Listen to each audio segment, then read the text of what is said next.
Solo los lugares excepcionales pueden crear alimentos sencillamente extraordinarios. Campo y Alma. Alimentos de calidad de Castilla-La Mancha.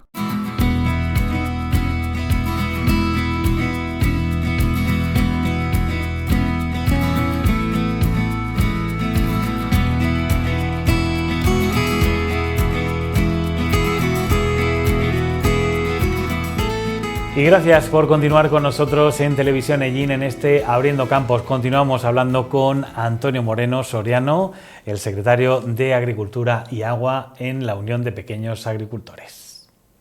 Nos encontramos en la finca de Antonio Moreno, responsable de UPA, con el que vamos a hablar de diferentes temas de actualidad, porque últimamente el campo está luchando a contracorriente de la PAC. Las guerras también están afectando diferentes asuntos, los acuerdos comerciales internacionales. Parece que casi que importa más la política internacional que la nacional. Antonio, muy buenas y gracias por abrirnos las puertas de tu casa. Muy buenas, un placer recibiros en casa, como siempre. Oye, cuéntanos un poco cómo estáis trabajando desde UPA, siempre luchando, pero luchando además un poquito más a contracorriente por la agricultura familiar. Sí, vamos a ver, estamos luchando como siempre, ¿no?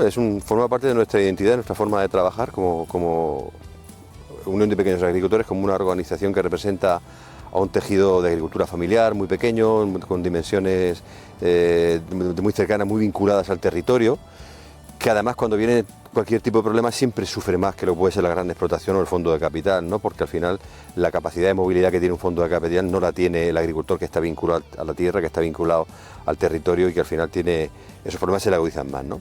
Pero bueno, estamos luchando como siempre con mucha ilusión, con mucha fuerza, con problemas nuevos. Tenemos que internacionalizar los problemas, porque al final ya no son solamente las amenazas que podemos tener del clima o las que podemos tener en el día a día, los imponderables normales que podemos tener de sequía, etcétera, en la agricultura, sino que nos van viniendo nuevos problemas pues, de lo que son la globalización, los mercados y todo este tipo de cuestiones que al final también nos afectan de una manera muy directa.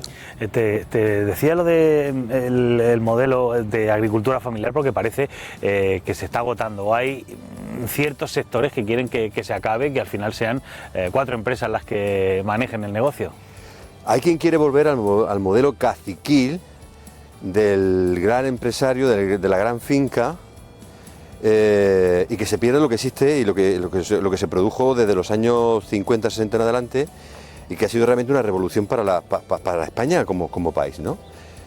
Este modelo que nosotros estamos defendiendo, que es un modelo familiar, donde está vinculada la familia, tiene una capacidad de resiliencia que no tiene el otro modelo, y además que no la va a tener jamás porque no le interesa.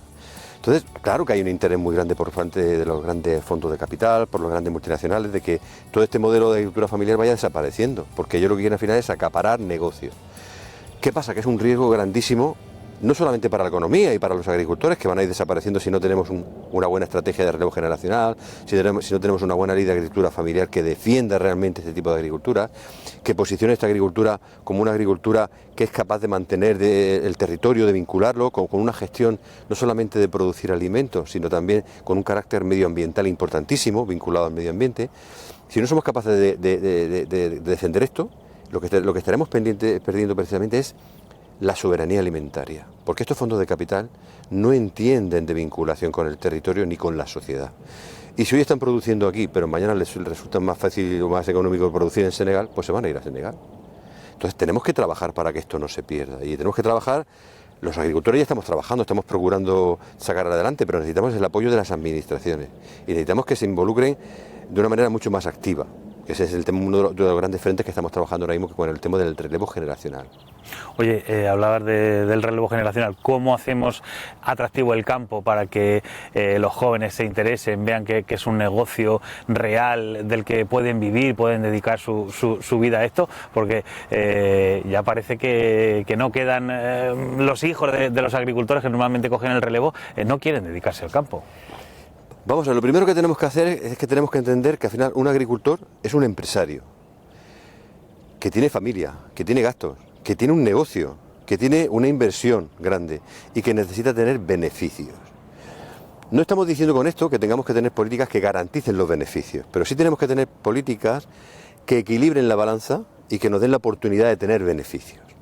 Y para eso hay que trabajar en esa ley que hemos dicho, de la ley de agricultura familiar, nos parece que es imprescindible, y luego tenemos que trabajar también en estrategias para que los jóvenes vean que se les ayuda realmente. O sea, no puede ser que todo lo que se hace para ayudar a los jóvenes sea una ayuda de incorporación, ¿vale? Y después lo dejas ahí. O sea, el joven agricultor necesita acceso al crédito, necesita tutelaje, necesita apoyo económico a la hora de poder tener cierto tipo de inversiones, necesita apoyos también a la hora de comercializar. Hay que diversificar muchísimo la economía en cuanto, por ejemplo, a trabajar en canales cortos de comercialización. O sea, hace falta hacer un trabajo de fondo, que ese joven se sienta apoyado, sienta que tiene un apoyo detrás que le van a ayudar a mover su negocio. Al final es su negocio.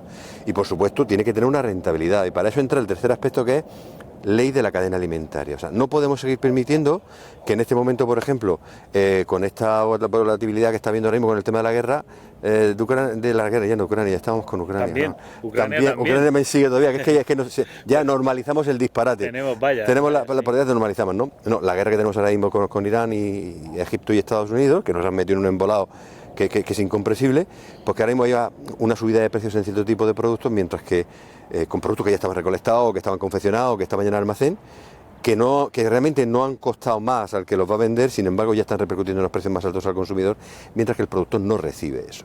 Por tanto, la ley de la cadena alimentaria es importantísima para ese reequilibrio de cadena alimentaria. No fija precios, pero sí que marca una serie de normas que son importantes.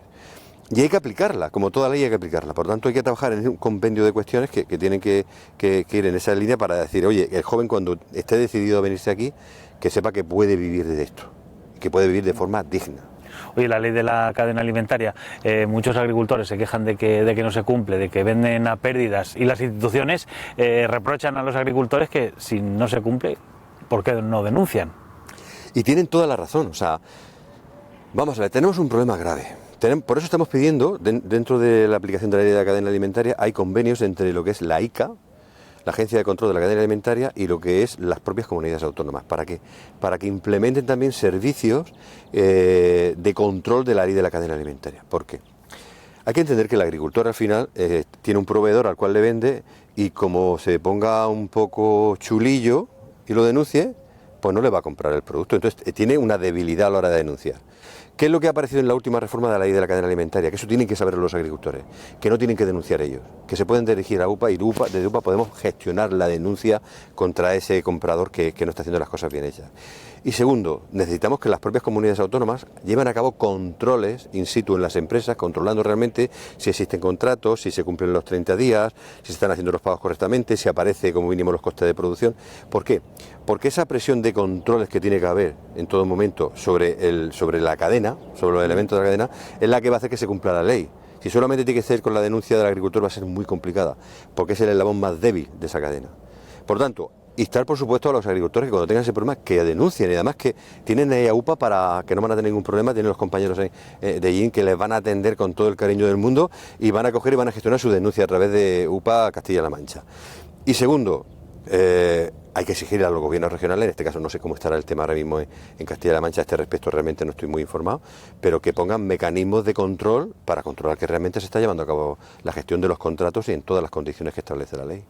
Bueno, Antonio, a pasear por aquí. Muy bien.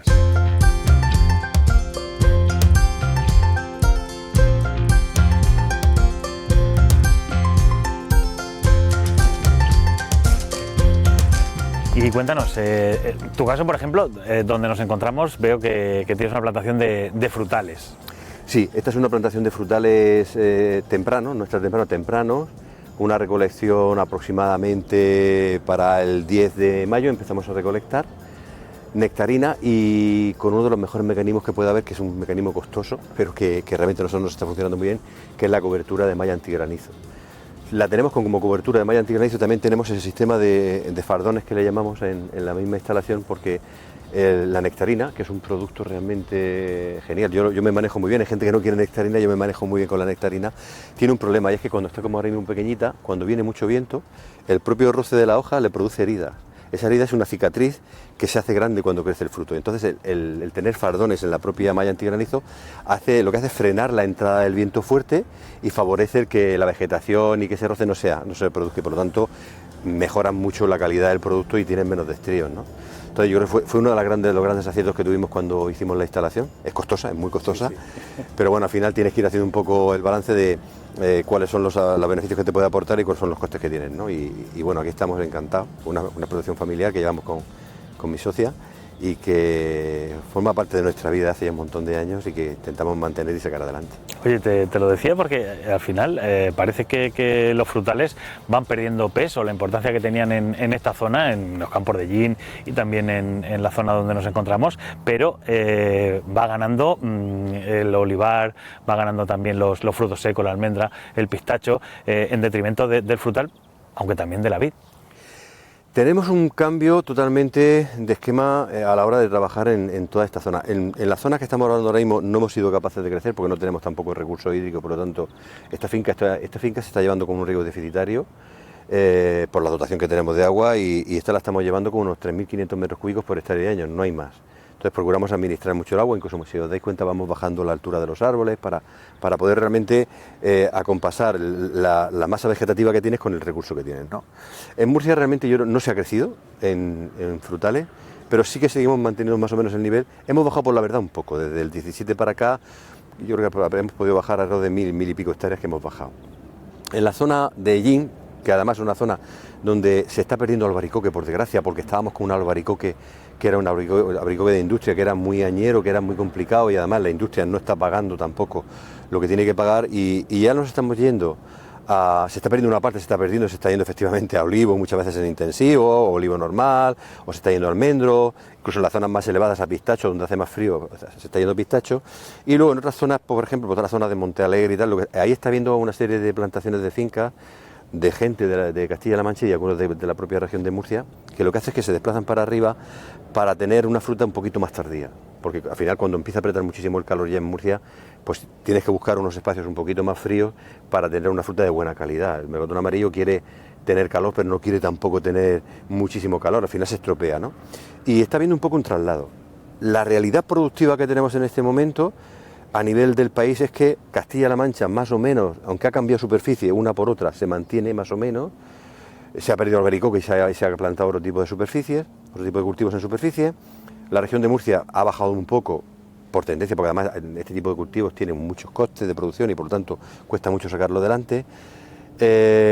Y luego, en cuanto al resto del país, tenemos una caída de producción de frutales y en el contexto europeo también, con lo cual el problema que se produjo en el año 2017, que tuvimos una sobreproducción, que llegamos a tener en España casi 1.800 millones de kilos, superamos todas las expectativas, adelantamos a Italia, que era el principal país productor de fruta, que estaba en 1.500 millones de kilos en aquel momento, ha ido cambiando. Todo ese escenario ha ido cambiando precisamente porque este tipo de frutas están muy al albur de lo que pasa con el clima, les afecta mucho el clima, les afecta la falta de cuaje, les afecta las lluvias, les afecta mucho las temperaturas y al final todo eso es un riesgo que no tiene otro tipo de cultivo. Entonces, en este momento podríamos decir que con una caída de más de 200 millones de kilos en producción, cerca de 300 millones de kilos en Italia, o sea, en Italia están en 1.200, 1.300 millones, 1.200 y pico millones de kilos, han bajado mucho. Estoy hablando de los países que realmente producen fruta en Europa, ¿no? Porque Grecia produce, pero Grecia produce para consumo interno, sobre todo es consumo interno para el tema de industria, ellos están centrados en industria. Pero Italia, Portugal, Francia y España son los países que producen fruta de hueso y que exportan al resto de Europa. Italia ha bajado alrededor sobre los 1.200 millones de kilos su producción en este momento, en años normales. Nosotros estábamos de 1.700, casi 1.800, estamos en 1.500 y vamos bajando también porque en la zona de Cataluña se está reduciendo bastante la superficie, Aragón se mantiene. Extremadura también está bajando alguna porque están teniendo problemas también, muchos hongos, muchos problemas, y están cambiando también por olivo intensivo y alguna cuestión más. Y la región de Murcia, por ejemplo, en España en general, os puedo decir que estamos ahora mismo sobre el 1.450.000, 1.500.000 toneladas. Con lo cual, tenemos en este momento un cierto equilibrio entre oferta y demanda. Con un aspecto que me gustaría remarcar, es que en los dos últimos años, posiblemente por la entrada de temperaturas antes, del calor antes en el escenario europeo, o sea, en los países del norte de Europa, que son los que te hacen también que se incremente el consumo de fruta, lo que hemos tenido es un incremento de consumo de fruta tanto en la Unión Europea como en España. Por lo tanto, si tenemos un incremento de consumo y tenemos una producción más o menos equilibrada en este momento en lo que es entre lo que puede ser oferta y demanda, pues estamos en un sector que es complicado de llevar adelante, pero que tiene posibilidades de futuro. O sea, que aguanten los que están pensando que aguanten. Efectivamente, ¿no? los que están pensando que aguanten y que si tienen que hacer un cambio varietal que lo hagan. Aquí al final tienes que jugar mucho con los cambios varietales. Hay que llevar mucho cuidado con los cambios varietales y ver un poco lo que funciona en distintos sitios, informarse mucho, no dejarte llevar del crecepelo que te recomienda el que llega a venderte los árboles, porque al final hay mucho crecepelo y no todo funciona, ni todo funciona en todos sitios. Entonces, yo creo que es importante tener esa información de la gente que produce en la zona, tener información de los centros de investigación ligados a la comunidad autónoma también, que te pueda dar información de qué tipo de producciones pueden ir mejor o peor en esa zona. Y al final, con todos esos datos, pues ver qué es lo que puedes poner y cómo lo puedes rentabilizar. Oye, veo que tienes cubierta vegetal mixta, algo que ha traído muchos dolores de cabeza y muchas conversaciones, pero al final creo que se está viendo que, por lo menos en Los Leñosos, está funcionando, se está implantando y parece que funciona cuando continuéis haciéndolo, ¿no? Tú tienes una cubierta mixta. Sí, sí. Yo tengo una cubierta mixta, además yo llevo triturando más de 20 años. Esto es una explotación familiar. Estos son 3,5 hectáreas, pero en su momento hice la inversión, compré mi trituradora. Y yo esta mañana estamos trabajando, tenemos ahí la gente ahora mismo esta mañana clareando, y lo estamos haciendo gracias a que tengo este tipo de cubierta. Si yo no tuviese en este momento esta cubierta, primero, si os dais cuenta, aquí el agua no ha corrido. O sea, el agua conforme llueve tiene una capacidad de absorción de agua mayor que lo cuando estamos haciendo una labor normal de labrado, ¿no? Y el agua no corre, se la ha bebido toda. Y luego nos da la posibilidad de poder trabajar también a futuro. O sea, poder trabajar en cualquier momento, puedes empezar a trabajar porque enseguida el suelo se bebe el agua y luego al no tener el barro debajo puedes empezar a trabajar. ¿Qué pasa? Que en este tipo de cultivos con gotero es mucho más fácil, yo lo entiendo que es mucho más fácil de llevar que en un secano. Secano va a depender un poco de qué tipo de secano y cómo esté, depende de pendientes y tal. Pero es cierto que se está haciendo en algunos sitios y que tenemos que seguir trabajando ahí. Tenemos que seguir trabajando porque nos estamos dando cuenta que uno de los grandes problemas que tenemos realmente en el campo es la pérdida de suelo fértil. Y si no queremos perder el suelo fértil, tenemos que empezar a hacer cosas que sin generaros un perjuicio, aunque sea un cambio de paradigma a la hora de trabajar, a la hora de llevar la labor del campo que toda la vida se ha llevado. A mí me decía alguno, es que toda la vida se ha hecho así y ha funcionado. Pues sí, pero toda la vida, si te das cuenta, si tienes sitio donde tú te das cuenta de los niveles de tierra de hace 20, 25 años y ahora mismo ya tienes 30 centímetros menos de tierra. Y la tierra que te ha llevado en la labranza no ha sido la tierra mala, te ha llevado la tierra fértil. Te está dejando ya el frutal, el almendro, está dejando en tierra mucho más amarga, ¿no? Entonces, hay que trabajar mucho, hay que ver cómo se puede hacer, hay que ver qué periodo se puede hacer, hay que ver también durante el año en qué años puedes hacerlo mejor o puedes hacerlo con más o mayor intensidad, porque un año que llueve mucho es más fácil que un año que llueve muy poco, pero hay que seguir trabajando en el tema cubiertas, aunque ha sido un tema y es un tema que a nivel nacional ha generado muchísima resistencia, porque realmente nos estamos dando cuenta que funciona.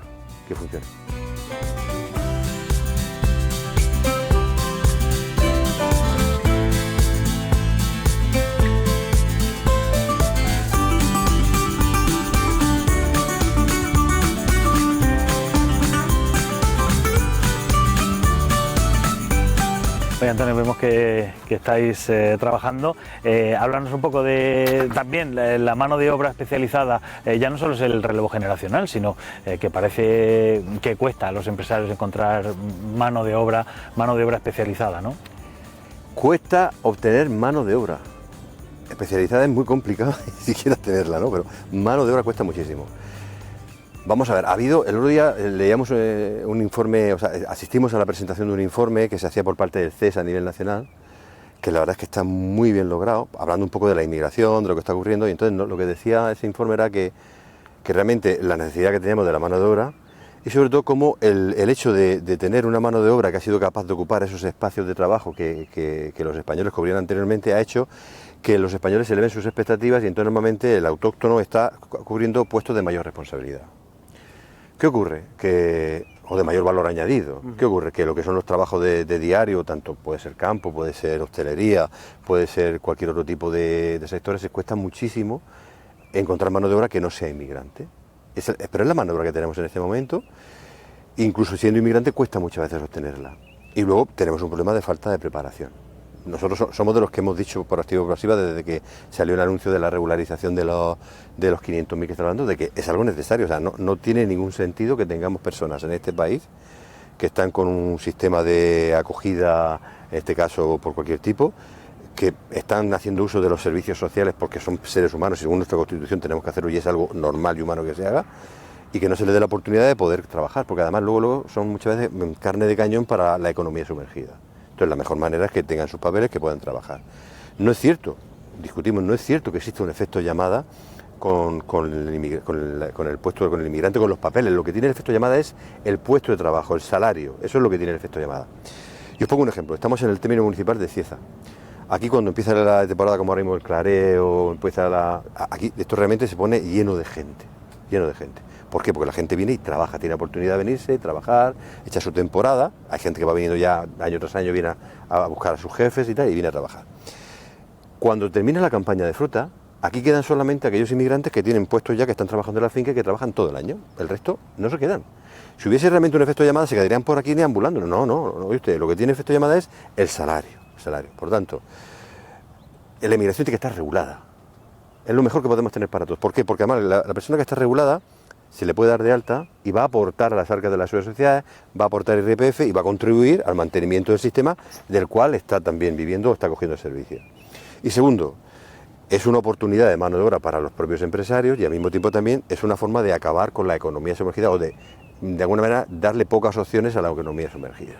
Oye, lo hablabas antes y con esto de los puestos de trabajo, al final los agricultores sois empresarios, no hay muchas empresas, o por lo menos no tenemos la suerte de tener muchas empresas que, no sé, den 20 puestos de trabajo al año, 50 en algunos casos, y al final el campo es un motor económico para nuestra zona. Es un motor. Nosotros ahora mismo, puedo decir que en esta comarca ahora mismo, en este momento ya, sobre todo esta semana, porque ha estado todo muy parado por el tema de lluvia, esta semana posiblemente tengamos por encima de las 3.000 personas trabajando en campo. 3.000 personas que están trabajando ya, tanto autóctonas como gente que viene de fuera, trabajando ya en el tema del clareo. Pero es que han empezado ahora, seguirán con los aclareos, empezaremos con la recolección de fruta y van a estar trabajando con una cierta intensidad pues hasta el mes de julio, agosto, donde ya se reduce, porque ya nos quedamos con muy poco melocotón amarillo, entonces el trabajo se va un poquito más a la zona oeste de arriba, porque es donde está la consecución del melocotón amarillo. Y normalmente cuando acaban de aquí ya empiezan a irse, o bien empiezan con los cítricos en la zona de la Vega Baja y tal, que empiezan ya con la recolección del limón y tal, o otros directamente se van, descansan un poco y se vuelven enseguida para empezar en el mes de noviembre, diciembre, con la recolección de la aceituna en la zona de Andalucía. Entonces, tenemos también la suerte que podemos tener esos itinerarios laborales que nos permite que la gente pueda tener trabajo, porque además nosotros no tenemos trabajo, nosotros como empresas pequeñas no podemos darle trabajo. De hecho, nosotros tenemos un problema añadido, es que nosotros nos cuesta mucho que la gente se mantenga con nosotros y no es porque estemos maltratando a la gente, es que yo mañana cuando venga mañana yo tengo 20 días de clareo y yo cuando acaba el clareo esa persona se queda parada y seguro va a tener con algún vecino, va a tener trabajo, pero no tiene una continuidad. Cuando llega un vecino mío que tiene más trabajo que yo y le dice, oye, tengo 3 meses de clareo, pues se va con aquel y yo lo entiendo. Entonces cuando más pequeño eres, más dificultades tienes todavía para poder tener más de obra para poder sacar adelante tus producciones.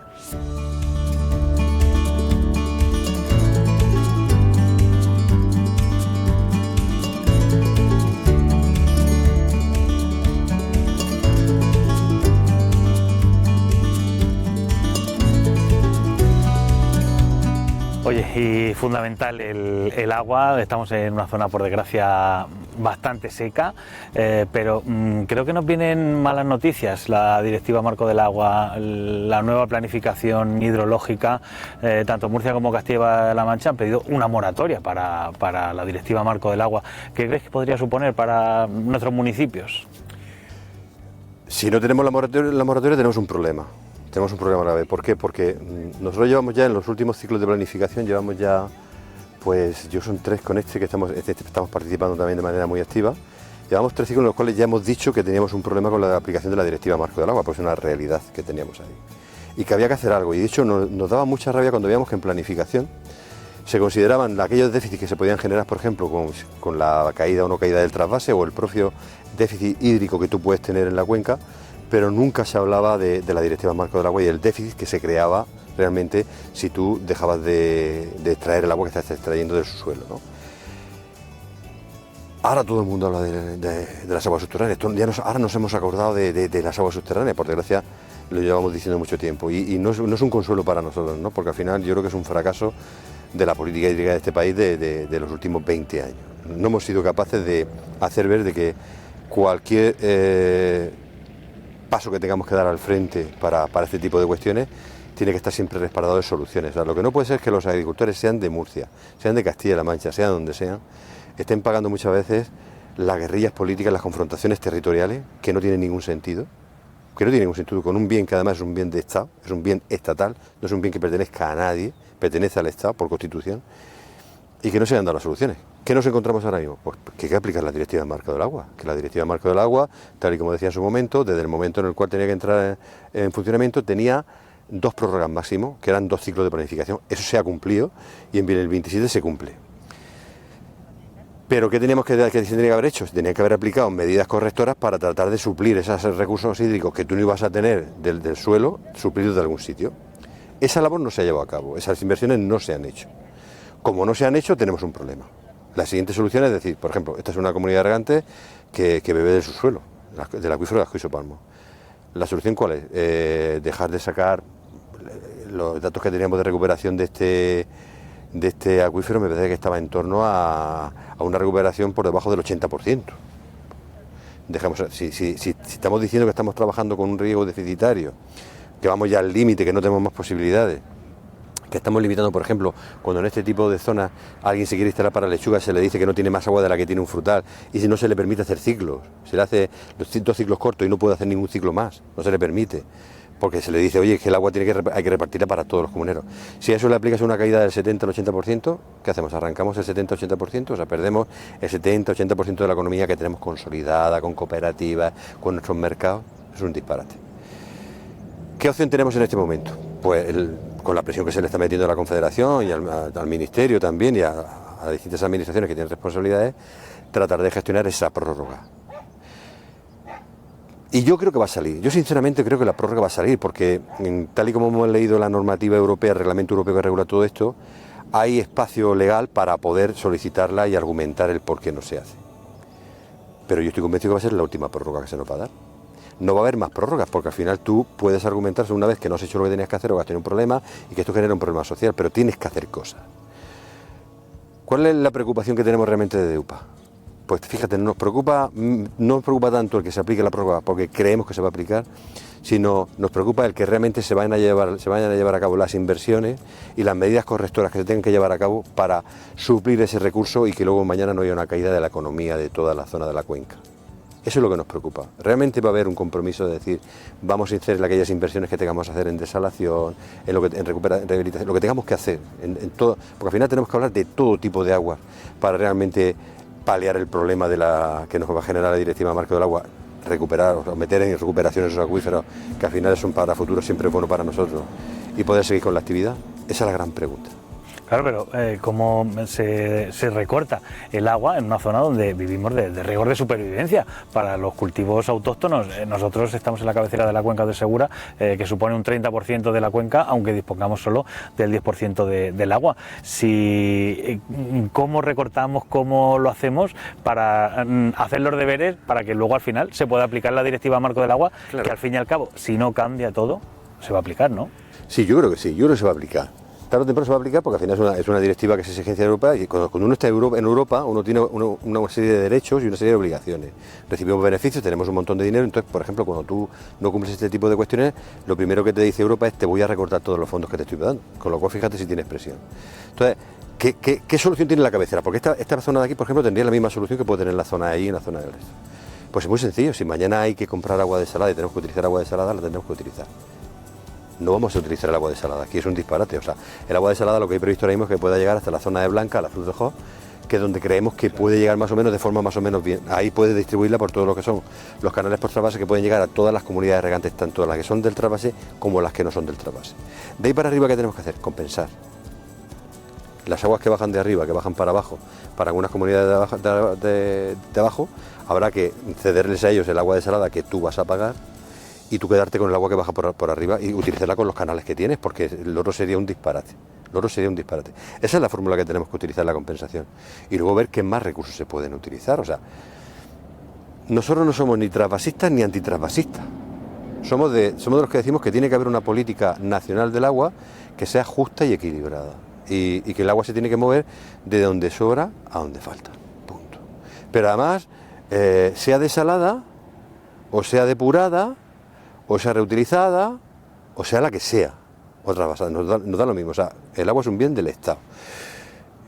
El problema es que en los últimos 25 o 30 años esto se ha convertido en una herramienta política que nos la arrojamos unos a otros y sobre todo se ha convertido en algo muy triste en un enfrentamiento territorial que no tiene sentido. Entonces yo creo que toda la zona del sureste de Castilla-La Mancha está en la misma, está en la cuenca de Segura, tiene el mismo problema que puede tener los ciezanos, lo mismo que puede tener los ciezanos, o el Baranero o el de Torre Pacheco, y por tanto tenemos que exigir conjuntamente esas soluciones. Y es que tienen que ver cómo se compensa, cómo se va haciendo, porque lo que no podemos bajo ningún concepto permitir es que se pierda capacidad productiva. Porque si se pierde esta capacidad productiva, y estáis viendo la dimensión que tenemos aquí de explotaciones, aquí puede haber en Cieza alguna explotación grande, hay tres o cuatro así un poco más potentes, algunas de las famosas empresas grandes y tal, no voy a decir nombres para no hacer publicidad, pero el 80% de la tierra la están moviendo pequeños y medianos agricultores, como la están moviendo en la zona de Allín, o en la zona de Tobarra, o en la zona de Montalegre del Castillo, en aquella zona. Entonces, no podemos permitir que se nos caiga esa economía. Porque el otro, esa grande multinacional no tiene problemas. Si mañana tiene problemas de agua aquí, se va a otro sitio. No tienen problema. Ellos movilizan sus bienes, movilizan todo y no tienen ningún problema. Movilizan el negocio. Algunos lo que están haciendo es que dejan aquí directamente el almacén para trabajar, porque mover la fruta, tampoco les cuesta tanto, o incluso algunos de ellos incluso se llevan el propio almacén. Las cooperativas no se van a mover. La cooperativa de ISO no se va a mover. Está en ISO porque tiene los socios alrededor. Las cooperativas de Cieza no se van a mover. Tienen las tierras alrededor, o sea, son de los agricultores de la zona. Por lo tanto, hay que trabajar, yo hay que trabajar con mucha seriedad, hay que quitar la demagogia de ese debate, porque al final yo creo que hablar y hacer demagogia sobre el tema del agua es traicionar los intereses de tus agricultores y tus ganaderos y de tu sociedad en general, porque al final la agricultura en zonas como las nuestras, en zonas como puede ser allí, es importantísima para la economía del municipio, y por lo tanto entrar en un estado de sentido común, que es lo que hace falta para que estos temas se solucionen. Que es el menos común de los sentidos, Antonio.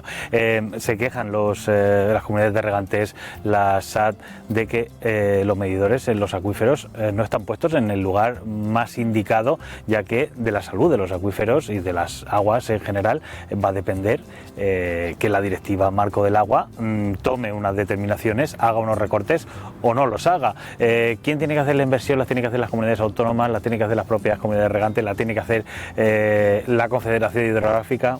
Eso lo tiene que hacer Confederación Hidrográfica. O sea, quien tiene la obligación de tener los sistemas de medición y de hacer la evaluación correcta de cómo están los acuíferos es de Confederación Hidrográfica. Son sus competencias y lo tiene que pagar Confederación Hidrográfica. Y es verdad, hay cierta controversia sobre realmente el estado de los acuíferos. Lo que pasa es que es un tema súper ambiguo y muy difícil de demostrar. O sea, ¿qué queremos nosotros? Nosotros queremos, en la medida posible, que se nos diga, o que tengamos algún estudio que nos diga que no es tanto el problema y que no es tanta la medida a aplicar. Pero yo puedo decir que tenemos que ser también muy claros y muy sinceros. El acuífero de Juiz-Palmo, por ejemplo, o lo del norte de la de Valle de Valentín, que se unen con los que hay en Castilla-La Mancha, hay acuíferos que estaban en su momento a 100 metros de profundidad y hoy en día están a 400. Hay pocos datos que coger, hay pocos datos. Hay teorías por ahí que a mí me gustaría que fueran ciertas, y son teorías que tienen su cierto sentido, que dicen que hay realmente mucha más agua subterránea que nosotros nos imaginamos, pero que está mucho más profunda y que habría que hacer algún tipo de conexión entre acuíferos profundos y acuíferos más elevados.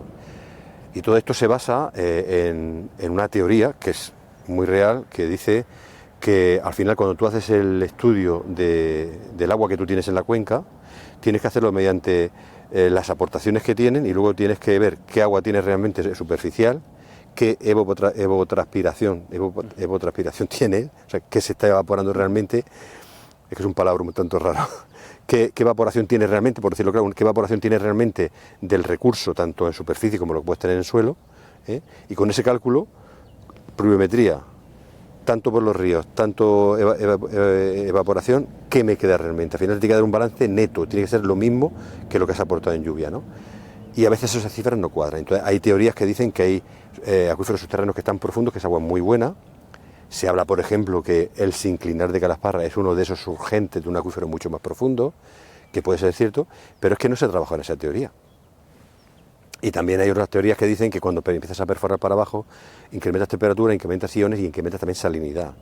Sacar agua salada no tiene sentido ninguno. Entonces,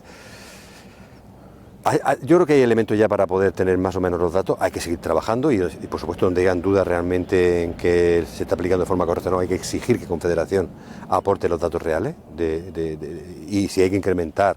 En el esquema de más importante del plan de Cuenca, siguiente plan de Cuenca, ahí se hace incluso alguna mención de que hay que seguir trabajando en ese diagnóstico de los acuíferos con más herramientas y con más medidas, pero evidentemente tienes que tomar medidas ya.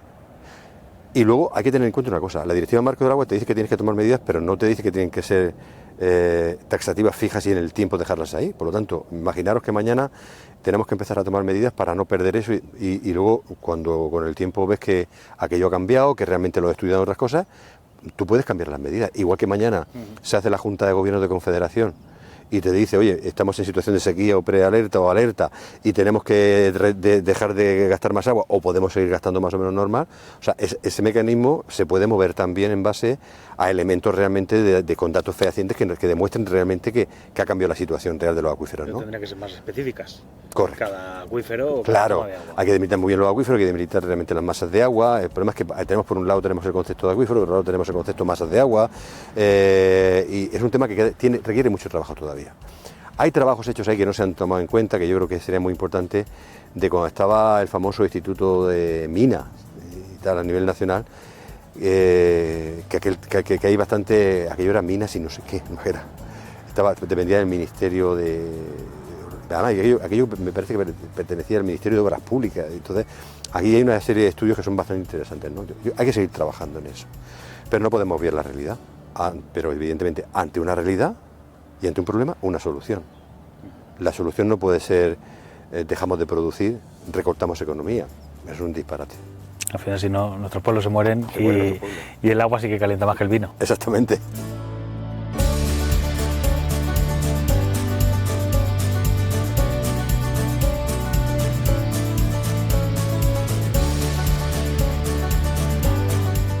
Antonio, desde UPA estáis denunciando la especulación que estamos viviendo con la excusa de la guerra de Irán, en este caso, de la subida de los carburantes, pero también los fertilizantes han subido prácticamente un 25%. A ver cómo lo explico para quedar bien. Somos muy sinvergüenza. Yo lo digo con toda la tranquilidad del mundo, somos muy sinvergüenza. Los fertilizantes que se están subiendo en este momento se habían fabricado a unos precios con unos costes. El gasóleo que se está gastando en este momento, tanto para el transporte normal como el B, se había comprado con un petróleo que normalmente las reservas que tienen las petroleras son de 4 meses. O sea, las grandes compañías cuando compran petróleo siempre tienen una reserva de 4 meses y por lo tanto en los próximos, desde el otro día hasta dentro de 3 meses y medio, vamos a estar pagando el gasóleo con un precio del barril que tenemos en este momento en el mercado, pero cuando se ha comprado a $60, no a 100. Por lo tanto, no tiene ni pie ni cabeza, y esto lo hemos denunciado cientos veces, lo denunciamos el otro día en el Ministerio, que esto esté ocurriendo. O sea, ¿cuándo debía repercutirse esa subida en plásticos, en este caso en lo que son los abonos, el gasóleo, dentro de 3-4 meses? Que es cuando realmente va a empezar a llegar la materia prima que tú has comprado con ese incremento de precio. Pero no, automáticamente sale en la prensa que había una vez, ¡pum! De golpe por hacer el gasóleo 20 céntimos, 60 céntimos por encima del coste. Entonces, esto es una canallada. Y se le puede poner muchos nombres, me tenéis que perdonar, pero es que esto me indigna muchísimo. Porque esto es una forma más de abusar de la sociedad, de abusar del agricultor, de abusar de los transportistas, de abusar de la sociedad en general, porque al final esto va a repercutir en la cesta de la compra y no tiene por qué, o sea, no tiene por qué pagarse más cara la cesta de la compra. Y luego todo esto presiona mucho al agricultor, porque claro, esto tiene que subir, pero luego los supermercados cuando vienen a comprar, no te creas que vienen pensando en repercutir los incrementos de coste. Los incrementos de coste en este momento, pues quien tenga suerte y tenga ya a comprar el abono de este año, todavía este año va a salir para adelante, porque algunos ya pues, haces acopio a principio de campaña para tener para tu campaña. Pero si no lo tienes y tienes que ir comprando, con los incrementos que va a tener de costes, te puedes ir perfectamente a un coste entre 15 y 20 céntimos por encima, con el combustible, abonos y etcétera, 15 y 20 céntimos por encima del año que viene. ¿Va a repercutir el mercado los 15 o 20 céntimos? Realmente los clientes lo van a pagar, van a repercutir los compradores, las grandes superficies, ese precio, ese incremento de coste a los agricultores, o vamos a una vez más darle una huerta de tuerca al agricultor y al ganadero y le vamos a poner contra las cuerdas una vez más. No tiene sentido, es una auténtica canallada lo que está pasando. como estás diciendo, no tenemos duda de que luego se va a pagar en la cesta de la compra, pero cuando suben estos costes, ¿por qué el agricultor no puede también subir el precio de su producto, que al final le ha costado producirlo eso más? Y estamos a precios, en algunos casos, casi precios de hace 40 años, Antonio. Pues muy sencillo, porque el agricultor no le pone precio al producto, somos el único sector que produce industrialmente, que no tiene capacidad para ponerle precio a los productos. ¿Por qué? Porque las centrales de compra que tenemos en este momento, las grandes superficies, que algunas se han puesto ya auténticos monstruos, son los que tienen, son muy poquitos frente a una atomización brutal de gente que vende fruta o que vende productos de primera, artículos en este caso de frutas y hortalizas y lo que son alimentación, ¿no? Esa debilidad que tenemos nosotros, que solamente se está viendo un poco paliada por el tema de la ley de cadena alimentaria y sobre todo también por el tema de las cooperativas que al final aglutinan oferta, todavía no tenemos la suficiente fuerza como para poder confrontar ahí. Entonces, somos el único sector que no somos capaces de poner el incremento al producto. O sea, ahora mismo en Huelva están con la campaña de fresa, el compañero el otro día lo decía, y le quieren pagar la fresa más o menos a los supermercados como la estaban pagando antes, cuando ahora mismo ya vale muchísimo más, ya el arrancar el tractor por la mañana para empezar a mover, vale muchísimo más dinero. El abono que tú le estás metiendo ahora mismo ya te lo están cobrando muchísimo más caro. Entonces, eso lo denunciábamos el otro día ante el Ministerio, forma parte del sistema neoliberal capitalista que tenemos y al final no lo comemos con patatas, pero tiene que haber actuaciones por parte de las administraciones para frenar este tipo de especulaciones porque, como he dicho antes, es una canallada. ¿Qué medidas tomamos? ¿Cómo protegemos a los agricultores? ¿Cómo protegemos a este sector productivo cuando parece que el interés, sobre todo en Europa, es recortar en agricultura y potenciar la defensa, entre comillas? Sí, vamos a ver, yo creo que Europa no quiere recortar en agricultura para dar la defensa en el concepto de recortar en agricultura, quiere recortar fondos a la agricultura, que es muy distinto. O sea, Europa ha llegado a pensar que esto de apoyar la agricultura, o alguna gente en Europa, que está bien, pero que bueno, que tienen que subsistir por sus propios medios. Entonces, para eso tenemos que hablar de reciprocidad, tenemos que hablar de acuerdos comerciales con terceros países, tenemos que hablar de condiciones de entrada al resto de productos y tenemos que hablar de algo que fue el principio fundacional de la Unión Europea. O sea, la Unión Europea se funda después de la Segunda Guerra Mundial, porque en la Segunda Guerra Mundial se pasa muchísima hambre en Europa y el objetivo era, o sea, de hecho lo primero que se monta en la Unión Europea es el mercado común, donde empiezan 4 primeros países, Italia, Francia, Reino Unido, y no me acuerdo si empieza Chipre. Son los 4 primeros países que empiezan realmente a intercambiar sus alimentos para que no faltase alimentos y a tener una política de apoyo a la agricultura. Por lo tanto, Europa tiene que replantearse eso. Si mañana Europa quiere invertir en defensa, que yo lo veo legítimo, no voy a ser yo quien opine sobre el tema, porque no es mi área de decisión, tiene que entender que tiene que seguir manteniendo su agricultura. Porque al final, hoy en día los pagos que recibimos casi todos no son por producir, son por mantenimiento medioambiental. Esto, que están viendo ustedes aquí, esto al final es naturaleza. Es naturaleza que está pagando un agricultor en particular, con una PAC de 400 y pico euros al año. Eso es lo que yo recibo de PAC. Esos son los apoyos que yo tengo de la PAC. Y yo no vivo de esos 400 euros, pero si mañana yo no tengo apoyo, por ejemplo, que sea una parte importante dentro de los programas operativos de las cooperativas, o no tengo los apoyos si tengo que hacer una inversión, si no tengo ese tipo de apoyos y yo al final tengo que arrancar esto es desierto. Y la parte de Yin es desierto. Y la parte de Iso es desierto. Y luego arriba en la sierra posiblemente no. Pero todas las zonas, todos los valles más bajos, con una pluviometría por debajo de los 300 mililitros, es desierto. Entonces, el agricultor no solamente estamos en Europa, no solamente estamos contribuyendo a generar alimentos sanos, saludables y en condiciones realmente de salubridad ambiental y humana, porque tal y como se produce hoy en día, trabajamos con una calidad y una salubridad ambiental y humana que es brutal, por encima de cualquier estándar del resto del mundo, sino que además somos los que estamos cuidando el medio, que estamos cuidando los pueblos. O tienen eso en consideración, o que no esperen relevo generacional. Oye, hay una queja de si se produce ese recorte, al final los agricultores estáis cumpliendo con la PAC, estáis cumpliendo con la normativa, estáis cumpliendo con los fitosanitarios, que siempre nos estamos quejando de una regulación excesiva en algunos casos y problemas que generan para tratar determinadas plagas. Totalmente, además el riesgo que estamos corriendo, lo que pasa es que tenemos un problema gravísimo y es el problema que tenemos que durante todos estos años las políticas han apoyado, hay un cierto apoyo a la agricultura, a través de la PAC, que tampoco es, no pensemos que es, vamos a ver, el impacto que tiene económico en el PIB de toda la Unión Europea sobre lo que es la PAC, sobre el IPC, o sea, sobre el IPC no, lo diré. Sobre el PIB de toda la Unión Europea, estamos hablando de que no llega al 1%. Estados Unidos invierte el 4% en apoyo a su agricultura y a su medio. Y hay otros países que invierten también una cantidad muy importante. La Unión Europea realmente no es tanta la cantidad, lo que pasa es que es muy escandalosa porque va directa. Hay otro tipo de políticas que van por compensación, ¿no? Otro tipo de políticas. Entonces, no es realmente tanto lo que estás dando para el beneficio que estás recibiendo. Pero no hemos conseguido a lo largo de todos estos años ser capaces de hacer cómplices de esa cultura, de esa forma de hacer, de esa forma de trabajar a los ciudadanos incluso. Muchas veces tenemos el rechazo de decir, no, estos son los del campo, siempre se están quejando y viven muy bien. Y yo le digo a la gente, ahí está para verlo. Responsable de agricultura de UPA, con una explotación familiar, que estoy tratando de innovar todo lo que puedo. Y tengo un tractor que va a cumplir el año que viene y que me dure 50 años. 50 años. Porque no tengo capacidad para amortizar mañana un tractor nuevo. Entonces, si estamos ganando tanto dinero, ¿por qué no vamos más de desahogar? Porque no tenemos coches más nuevos, porque no tenemos...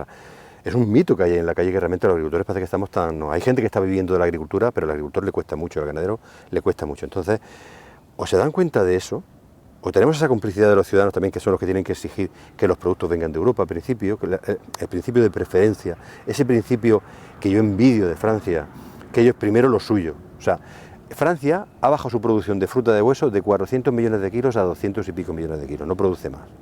Tiene unos costes mucho más elevados, le cuesta mucho más, por clima tienen problemas. Pero tú no te preocupes que en el momento que empieza a producir Francia, la fruta española pasa por Francia, pero no se queda en Francia. Consumen la suya. La fresa, en este momento está entrando la fresa. Francia tiene su fresa. Hace 3 años, en el Comité Mixto de Fruta y Hortalizas, al cual lo cubro yo en representación de UPA, donde hablamos un poco de Italia, Francia, Portugal y España, de fruta y hortalizas, todo el sector y los gobiernos de los 4 países, se celebra cada año, se celebra en una capital, y hace 3 años se celebró en París. Y yo cuando voy por ahí como buen agricultor me gusta ir a ver la fruta. Me voy a los supermercados, y tuve la oportunidad de pararme en unas tiendas que son muy coquetas que tienen en Francia, sobre todo en los cascos antiguos tienen la costumbre de esas tiendas donde se pone la fruta en la puerta, las fruterías pequeñitas de barrio, que además venden muchísimo en aquella zona de allí. Y me llamó mucho la atención que estaban las fresas de Huelva a 4,50 euros, no estaban baratas. La cesta de medio kilo, 4,50. Ya lo tenían la cesta de medio kilo de la fresa francesa. La fresa francesa es una fresa, no es el fresón de Huelva, es una fresa más pequeñita, está rica de comer, pero no tiene la visualidad, no tiene el aspecto que tiene el fresón de palos, el fresón de Huelva. A 14 euros. Pues la gente se llevaba la fresa de los 14 euros de Francia y dejaba la española. Si ese principio de preferencia, fíjate, ya no te digo a nivel español, a nivel europeo lo cogen todos los ciudadanos de Europa y empiezan a decir, no, esto es lo que nosotros queremos, porque esto tiene una garantía detrás de salubridad, de equilibrio, etcétera, de mantenimiento. Esto es lo que nosotros queremos. Tendremos ganado el 50% de la batalla. Pero si no tenemos la complicidad y mañana a la gente le da igual que vengan los productos de fuera, tendremos un problema nosotros y tendrá un problema la sociedad, porque va a llegar un momento en el cual se va a consumir al precio que quieran ciertos señores que van a traer los productos de fuera y va a consumir el que pueda adquirir los alimentos. Aquí a veces hasta escondemos el etiquetado para no conocer la procedencia. Totalmente. Por eso estamos pidiendo una ley de etiquetado. Con el tema del tomate mismo, una ley clara de etiquetado. O sea, el origen es muy claro. Y les pedimos a las comunidades autónomas que tienen responsabilidad en el control ya cuando llegan a destino, cuando llegan a supermercados, a lineales. Es la comunidad autónoma quien tiene que controlar todo el tema de etiquetado en origen, todo ese tipo de cuestiones. De hecho, nosotros el año pasado pusimos denuncias ante consumo en Murcia y nos funcionó muy bien. Tengo que decir que nos respondieron muy bien. Porque el 1 de abril estaban vendiendo en una población de Murcia nectarinas así de grandes como nectarinas de España. Y a mí un agricultor nuestro me lo manda y cuando lo veo digo, esto no es de España. Nosotros en este momento no producimos ese calibre, no, es imposible, no tenemos clima. Y eran de Chile y estaban puestas como producto de España de temporada. Pusimos la denuncia y se sancionó en este caso al comercio porque efectivamente eran de Chile. O sea, hay muchas cosas que se pueden hacer para realmente poner a cada uno en su sitio, sobre todo que los etiquetados sean claros, pero necesitamos la complicidad de los ciudadanos. Cuando el ciudadano vaya a comprar mañana, no voy a decir ningún supermercado. Una gran superficie. A una gran superficie, porque hay algunos que me tienen de muy mal humor. Pero cuando vayan a comprar, que miren el origen, por ejemplo, porque hay algunos casos muy famosos que venden mucho, y cuando vas a comprar la cebolla es de Perú. O es de Chile. Y yo no tengo nada en que venga cebolla de Perú, de Chile. Pero cuando tengas cebolla de aquí, de Castilla-La Mancha o de Castilla y León, consume la tuya. Pide la tuya. Cuando estés viendo patatas, coges las patatas de Campo de Cartagena, de Castilla-La Mancha, de Castilla y León, que tienes patatas, y las compras de aquí, que realmente no va a haber diferencia en el precio. Pero saber lo que estás comprando, saber las condiciones en que se ha producido. Tienes una garantía que no te dan las otras. Ahora, ¿miramos realmente eso los ciudadanos? Eso es lo que tenemos que empezar a trabajar. O sea, esto no es un problema de la agricultura, es un problema de una cultura de alimentación para toda la ciudadanía de la Unión Europea.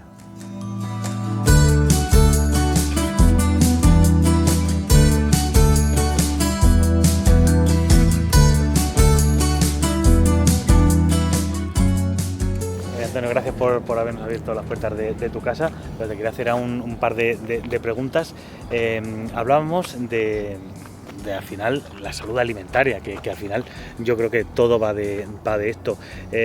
¿Vosotros creéis que está en entredicho la salud alimentaria europea con los tratados internacionales, con los acuerdos, no sé, Mercosur, ahora que se ha hecho tanta política sobre este tema? Y las exigencias que se les hacen a los agricultores, que son las máximas, con unos estándares de calidad absolutos, pero os estáis quejando de que en otros acuerdos no hay esa reciprocidad. Totalmente. Necesitamos que se aplique el principio de reciprocidad. O sea, cualquier acuerdo tiene que tener el principio de reciprocidad, y es que simplemente en las mismas condiciones que tú me exiges para producir a mí en Europa, se las tienes que exigir al que venga de fuera. Es un principio básico. Eso es muy complicado porque al final dentro de la Unión Europea tenemos dos tipos de países. Tenemos países que somos productores, el eje mediterráneo, que producimos y que exportamos, y tenemos el eje norte, que no producen y que son consumidores netos y quieren tener productos pues, más económicos y tienen una dinámica distinta de mercado. Entonces, a la hora de hacer los acuerdos es complicado. Yo tengo que decir que en la última manifestación, que era por la PAC, era por las últimas movilizaciones que hemos hecho por la PAC y por el tema este sobre todo de Mercosur, se habla mucho. El acuerdo de Mercosur, dentro de que no es un buen acuerdo, al menos sí que lleva elementos de corrección, las cláusulas de salvaguardia, lleva una serie de elementos que a mí me gustaría que tuvieran otros acuerdos. Entonces, lo importante de estas cosas es que lo que se acuerde luego se cumpla. Entonces, por ejemplo, se ha hablado, por ejemplo, del vacuno. El tema del vacuno supone un incremento del 5% de la importación de vacuno, más allá de lo que ya tenemos, para los próximos 15 años. ¿Eso realmente va a distorsionar los mercados del vacuno en Europa? Yo creo que no, sinceramente no. Se habla, por ejemplo, del tema de los cereales. Los cereales pueden ser un problema con las producciones, ahí sí podemos tener un choque. Pues hay que controlarlo, porque esas cláusulas de salvaguardia dicen que cuando esa influencia suponga más, que además se consiguió cambiar en la última aprobación, a menos días, en un total de más de 10 días se detecte que hay una fluctuación de los precios por la entrada de productos, se paralizan las importaciones de esos países, para que puedas tener una herramienta y reacción en el mercado. Para el sector del vino sería la leche. El sector de vino poder meter... Tenemos que tener en cuenta una cosa, al final todo esto viene también forzado porque Estados Unidos ha cogido la dinámica que ha cogido, se rompe un poco la dinámica de exportación con Estados Unidos y tenemos que tener mercado donde exportar. ¿Dónde estamos enfocándonos? En Latinoamérica, Sudamérica y Asia, que son los otros puntos fuertes económicos donde tú puedes realmente tener capacidad de exportación. Tenemos la leche, tenemos distintos sectores que podemos vernos beneficiados y otros que nos podemos ver perjudicados, pero que si funcionan las cláusulas de salvaguarda tal y como se han puesto, no deben de ser un problema. Esa tiene que ser la exigencia. Más allá de eso, cualquier acuerdo que se haga tiene que tener el principio de reciprocidad. Eso tiene que estar siempre aplicado. Y luego, necesitamos que se revisen el resto de acuerdos.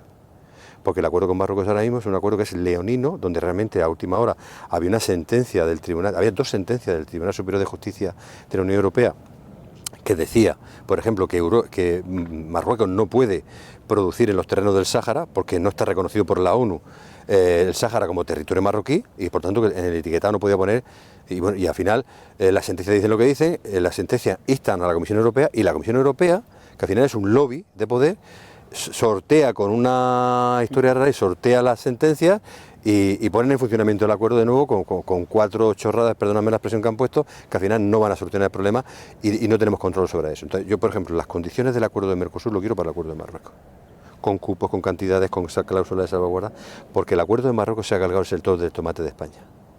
El sector de tomate está muy tocado en España. En Canarias prácticamente ha desaparecido, en Almería ha bajado muchísimo, en Murcia prácticamente no nos queda, precisamente por la entrada de productos de Marruecos, que además, hay que decirlo también, en Latinoamérica producen los latinoamericanos. Hay alguna empresa de aquí puede ser, pero las empresas que producen, el 70% de las empresas que producen en Marruecos son españolas, francesas, holandesas. Esos son los lobbies de poder que tenemos. Entonces, los acuerdos comerciales, nosotros no podemos pretender nosotros como UPA decimos, no podemos pretender querer exportar a todo el mundo y que el resto del mundo no exporte aquí. El problema no es exportar, no es que estamos en un libre mercado. La cuestión es en qué condiciones se hacen esos acuerdos y cómo tú haces algo para proteger tu agricultura y tus sectores de actividad. Antonio, con el contexto internacional que tenemos, hablamos antes de relevo generacional, cómo proteger las empresas tan importantes que tenemos en la agricultura, pero ¿hay futuro en el sector primario? Hay futuro por una cuestión. Problemas hemos tenido toda la vida y cada vez tenemos problemas distintos. Yo digo, más problemas no, otra vez hemos tenido otros problemas, ¿no? Tenemos problemas distintos. La lucha no acaba nunca. Pero hay una realidad palpable y es que, el otro día me decía, con el tema de los médicos, perdóname que cambie el tema, me decía con los médicos, me decía, no, es que tú en algún momento de tu vida vas a necesitar un médico. Digo, lo sé, y agradecido de que estén ahí. Digo, pero tú 3 veces al día necesitas un agricultor. O sea, 3 veces al día, si no le metes mucho al cuerpo, que si no son 5, pero 3 veces al día vas a necesitar un agricultor o un ganadero.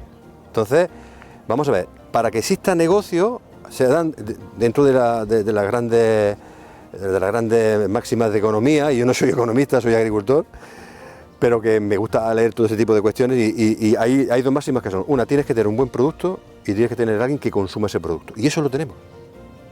No tenemos el problema en las normas, en la intermediación. O sea, tenemos problemas de gente que vive de nosotros, tanto del consumidor como del productor, y que son los que están realmente distorsionando este mundo. Pero, ¿tiene futuro la agricultura? Sí, porque somos necesarios. Pues ojalá y nos lo creamos así, que los jóvenes vean que esto es un negocio, porque al final nuestros pueblos viven de esto, y si no, de aquí vamos a comer, como ha dicho Antonio. Muchas gracias por habernos abierto tus puertas y nada, que continuéis en la lucha defendiendo los intereses de los agricultores. Agradecidos a vosotros, estáis en vuestra casa y cada vez que queráis venir para acá, ya sabéis que estamos abiertos.